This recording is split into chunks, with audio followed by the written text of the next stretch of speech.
بسم الله الرحمن الرحيم.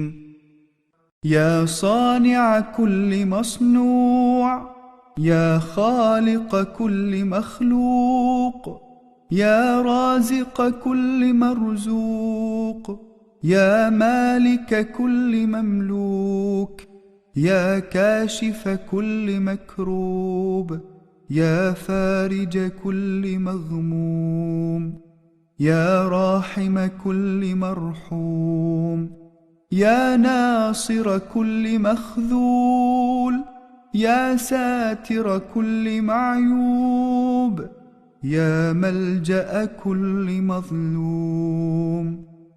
سبحانك يا لا إله إلا أنت الأمان خلصنا من النار.